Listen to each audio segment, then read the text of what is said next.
12월 16일 월요일 하나님 말씀 요한계시록 17장 1절부터 6절까지입니다. 함께 교독하겠습니다. 또 일곱 대접을 가진 일곱 천사 중 하나가 와서 내게 말하여 이르되 이리로 오라.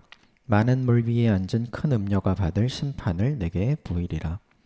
땅의 임금들도 그와 더불어 음행하였고 땅에 사는 자들도 그 음행의 포도주에 취하였다 하고 곧 성령으로 나를 데리고 광야로 가니라. 내가 보니 여자가 붉은 빛 짐승을 탔는데 그 짐승의 몸에 하나님을 모독하는 이름들이 가득하고 7머리와 10뿔이 있으며 그 여자는 자주빛과 붉은 빛 옷을 입고 금과 보석과 진주로 꾸미고 손에 금잔을 가졌는데 가증한 물건과 그 음행의 더러운 것들이 가득하더라.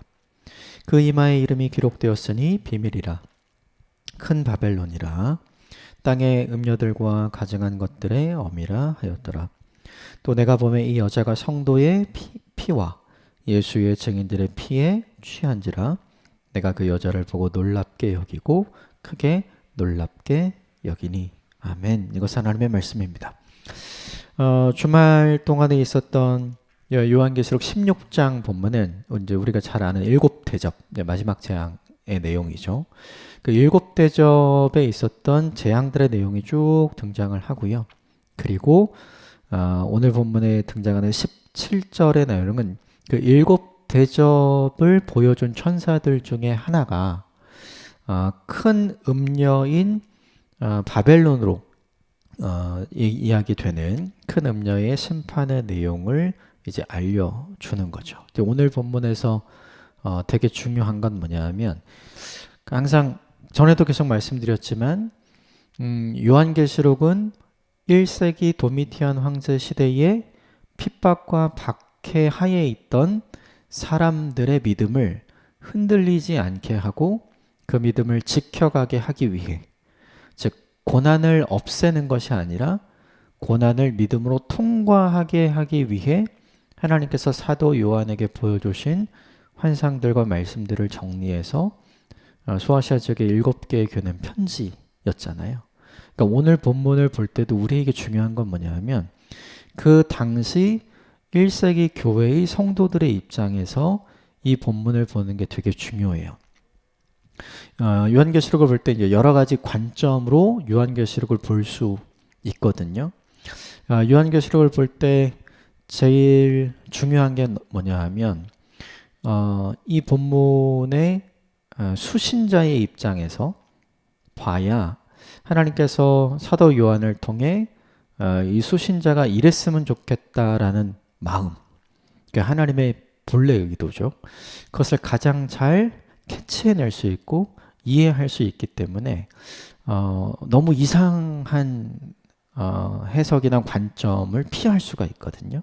그래서 이 17장 전체의 내용을 볼 때 우리가 처음부터 요한계시록 처음부터 지금까지 계속해서 견지해왔던 1세기 박해 속에 믿음을 지켜가고 있는 성도들의 입장에서 생각하고 이 본문을 보는 방향으로 오늘 본문을 같이 보고요. 그리고 좀 우리에게 좀 적용해 보겠습니다. 먼저 1절 말씀 같이 보겠습니다. 시작. 또 일곱 대접을 가진 일곱 천사 중 하나가 와서 내게 말하여 이르되 이리로 오라. 많은 물 위에 앉은 큰 음녀가 받을 심판을 내게 보이리라. 거기 큰 음녀가 등장하는데 많은 물 위에 앉은 큰 음녀가 오늘 본문 말고 내일 본문의 17절 18절에 보면 이 많은 물이 뭔지 음녀가 뭔지 거기에 해석이 다 되어 있어요.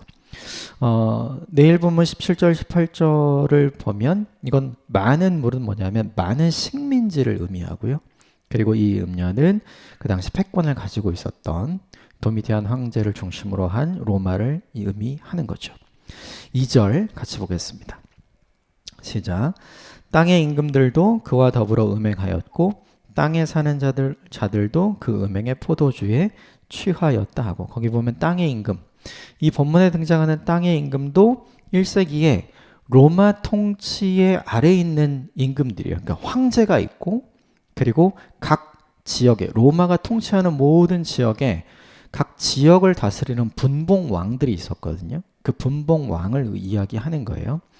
이 분봉 왕들은 로마 통치하에 아래에 있었고 로마 황제 숭배에 적극적으로 동참했던 사람들이고요.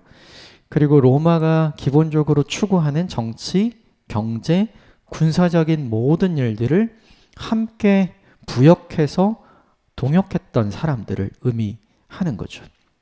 그러니까 철저하게 로마의 부역자가 돼서 로마를 친로마적인 성향으로 로마를 도왔던 분봉왕들, 권력자들을 이야기하는 거예요. 이런 사람들이 그 시대에 사실은 굉장히 많았던 거죠. 정리를 하면 본문의 큰 음료 그리고 땅의 임금들, 이게 전체 뭐냐면 예수를 주라고 고백하는 성도들을 핍박하는, 박해하는 주체가 되는 사람들, 이 정도로 파악을 하시면 좋을 것 같아요. 자, 3절 같이 보겠습니다. 시작. 곧 성령으로 나를 데리고 광야로 가니라. 내가 보니 여자가 붉은 짐승을 탔는데 그 짐승의 몸에 하나님을 모독하는 이름들이 가득하고 7머리와 10뿔이 있으며. 3절에 곧 성령으로, 성령께서 나를 데리고 광야로 가니라. 거기에 뭔가 표시를 해주시면 좋을 것 같아요. 성령께서 사도 요한을 광야로 데려가셔서 그리고 거기에서 뭔가를 보여주신 거죠. 광야는 사실 위험한 곳이고 아무것도 없는 곳이고 보통은 가기 싫어하는 것이죠. 그런데 유대인 그리스도인들에게 있어서 광야는 꼭 그렇지만은 않죠. 유대인 그리스도인들에게 있어서 광야는 어떤 곳이죠? 아무것도 없는 곳이지만 모든 것이 되신 하나님이 계신 곳. 광야는 굉장히 위험한 곳이에요. 그러나 그 위험한 곳에서도 우리를 안전하게 지켜주시는 울타리가 되시는 하나님이 계신 곳. 광야는 먹을 것이 없는 곳이었죠. 그런데 그 광야는 우리를 먹이시고 입히시고 채우시는, 공급하시는 하나님이 계시는 곳. 그러니까 유대인 그리스도인들의 입장에서 이 광야는 사실은 가기 싫은 곳이기도 하고 불편한 곳이기도 하고 위험한 곳이기도 하지만 또 다른 의미가 있는 거죠. 광야는 하나님을 경험하고 하나님을 만나는 장소. 그러니까 이 본문에서 3절에서 생각해야 될 건 뭐냐면 성령께서 사도 요한을 하나님을 경험할 수 있는 곳, 하나님의 임재를 체험할 수 있는 곳, 나의 보호자 되시는 하나님, 내 공급자 되시는 하나님, 나를 인도하시는 하나님, 내 보호자가 되시는 하나님을 경험케 하려는 목적으로 이 광야로 데려간 거죠. 때로 우리 인생에도 우리가 별로 가고 싶지 않은 광야 같은 인생의 길을 가게 될 때가 있는 것 같아요. 뭐도 없고 가기 싫고 불편하고 힘든. 근데 그때 잘 생각해야 되는 게 바로 그 장소가 나의 공급자 되신 하나님, 나를 인도하시는 하나님, 나를 보호하시는 하나님, 그리고 무엇보다 나를 구원하시는 하나님을 경험할 수 있는 곳이 될 수 있어요. 그래서 우리가 위기라는 말을 쓰죠. 진짜 위태로운 곳이긴 한데 진짜 하나님을 깊이 경험할 수 있는 기회의 장소가 되는 거죠. 오늘 본문도 그래요. 그래서 이 생각, 이것을 염두하시면 좋겠어요. 두 번째는 뭐냐 하면 거기 보면 3절에 내가 보니 라고 되어 있죠. 광야에 가야만 볼 수 있는 것이 있어요. 이게 되게 중요합니다. 일상에선 보이지 않는데 광야로 가야만 볼 수 있는 것. 이게 우리도 똑같은 것 같아요. 내 인생의 어려움과 내 인생의 고난과 내 인생의 메마름이 찾아와야만 내가 볼 수 있는 것들이 있어요. 하나님. 편안할 때 하나님 찾는 사람 그게 많지 않거든요. 편안할 땐 하나님 없어도 되잖아요. 그냥 감사하면 되니까요. 근데 진짜로 위태롭고 진짜로 어렵고 진짜로 힘들고 진짜로 위급하면 하나님 찾게 되죠. 그러니까 거기서만 볼 수 있는 것이 있는 거예요. 거기서만 경험할 수 있는 것이 있는 거죠. 사실은 이게 없으면 좋을 것 같지만 사실은 그게 있는 것이 우리에게 훨씬 더 좋아요. 왜요? 인생은 항상 한 광야 끝나면 또 다른 광야가 오고 이 광야 끝나면 또 다른 광야가 오잖아요. 연속적으로. 그러니까 내가 어느 한 광야에서 내가 하나님을 깊이 경험하면 다른 광야에서 그렇게 두렵지 않을 수 있어요. 그렇게 어렵지 않을 수 있어요. 그렇게 떨리지 않을 수 있어요. 왜요? 내가 본, 내가 경험한 하나님이 계시기 때문이죠. 또 하나는 중요한 게 내가 보려면, 그죠? 오늘 성령께서 사도 요한을 데리고 광야로 갔잖아요. 내가 거기서 보는 거잖아요. 내가 보려면 그 중간 과정에 뭐가 있어야 돼요? 이끄시는 대로 가야 돼요. 순종하면 무엇을 경험하게 되냐면 광야 같은 곳에서도 하나님이 보여주시는 무언가를 보게 돼요. 광야의 신비죠. 광야에서도 뭘 경험하게 되냐면 하나님의 공급하심, 인도하심, 보호하심, 구원하심, 하나님의 놀라운 능력을 경험하게 되죠. 누구에게요? 순종함으로 따라가는 자에게. 이 3절 말씀은 우리에게 굉장히 중요해요. 인생의 광야를 멀리할 필요 없어요. 거기에 하나님이 계시니까요. 그리고 그 광야에서만 내게 보여주시는 것이 있고 내게 들려주시는 것이 있고 내가 볼 수 있는 것이 있어요. 그걸 보게 되는 건 나중에 내가 내 인생을 위해 혹은 나랑 비슷한 인생을 살아가는 사람들을 위해 하나님께서 대안을 만들어 주시는 거거든요. 그건 너무나 중요한 거예요. 그리고 순종해야만 내가 경험할 수 있는 하나님이 있거든요. 이 세 가지를 기억하셨으면 좋겠어요. 그리고 내 삶에 이걸 적용하셨으면 좋겠어요. 나를 이끄시는 성령께서 나를 광야로 데려갈 수 있다는 걸 인정하십시오. 사람들이 인정하지 못했던 건 뭐냐면 하나님이 살아계시면 어떻게 이룰 수 있는가? 하나님이 우리와 함께 계시고 하나님이 우리를 인도하시면 어떻게 이렇게 박해와 핍박의 시대가 계속될 수 있는가? 이게 사람들의 질문이었거든요. 근데 오늘 본문이 우리에게 보여주죠. 성령께서 인도하셔서 광야로.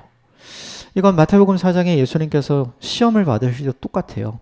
성령께서 예수님을 광야로 인도해 가셔서 거기에서 악한 마귀의 시험을 받게 하시잖아요. 40일 금식하시고. 그럼 우리가 인정해야 될 게 있어요. 하나님의 인도하심은 광야일 수 있어요. 근데 그게 우리에게 절대 해가 되지 않는다는 걸 기억해야 돼요. 우리만 보기에 그렇게 생각할 수 있는 거죠. 하나님이 어디로 인도하시든 그 하나님이 인도하시는 그곳은 우리의 인생에 가장 좋은 곳으로 인도하시고 그것이 설사 내 마음에 들지 않는다 할지라도 그곳에서 우리는 하나님의 보호하심을 경험하고 그곳에서 우리는 하나님의 공급하심을 경험하고 그곳에서 우리는 하나님의 인도하심을 경험하게 될 거예요. 그리고 거기서만 볼 수 있는 걸 보게 하실 겁니다. 순종함으로 가십시다.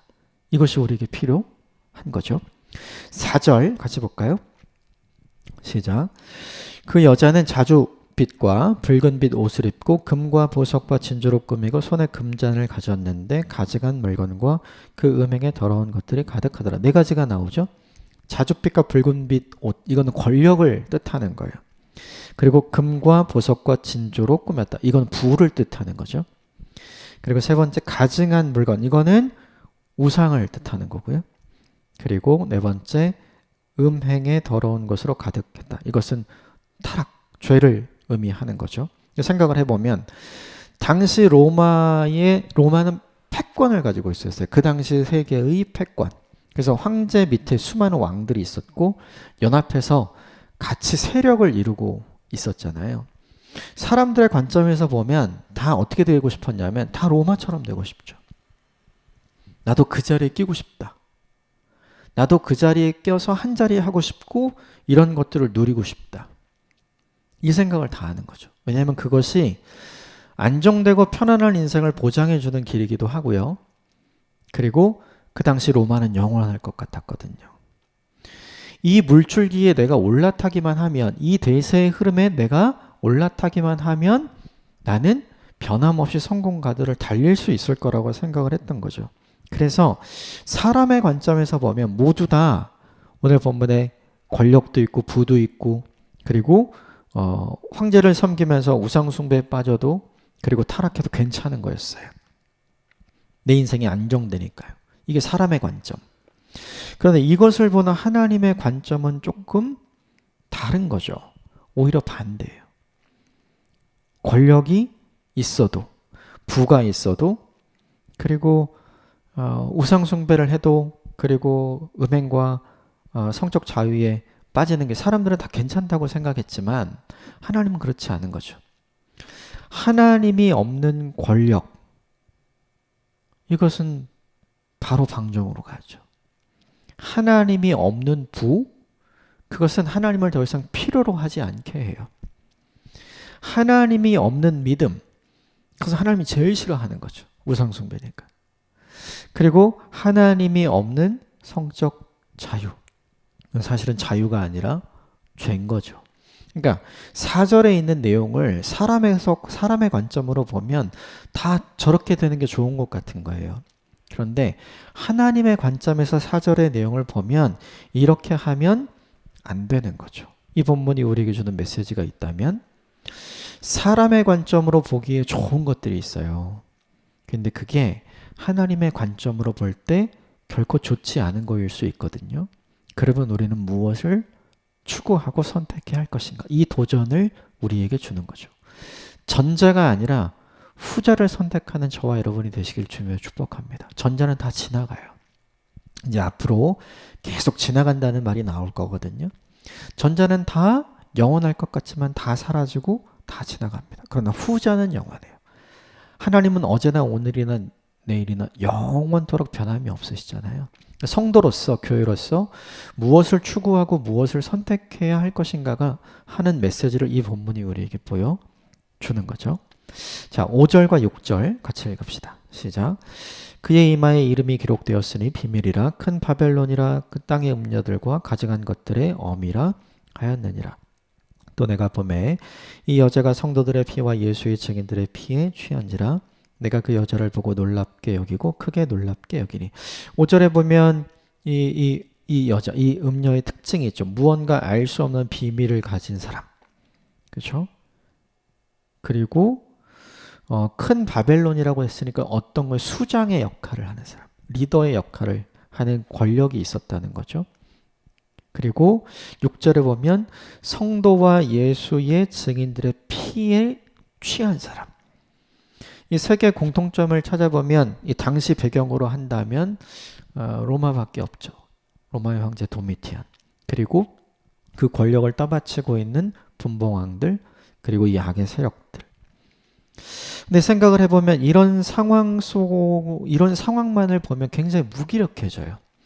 이런 시대적 상황 속에서 악인이 형통하고 악인이 힘을 갖고 악인이 부를 이루는, 그리고 그 힘이 영원할 것 같은 이런 상황 속에서 하나님의 자녀로서, 교회로서, 성도로서 삶을 살아가려면 굉장한 무기력을 느끼는 거죠.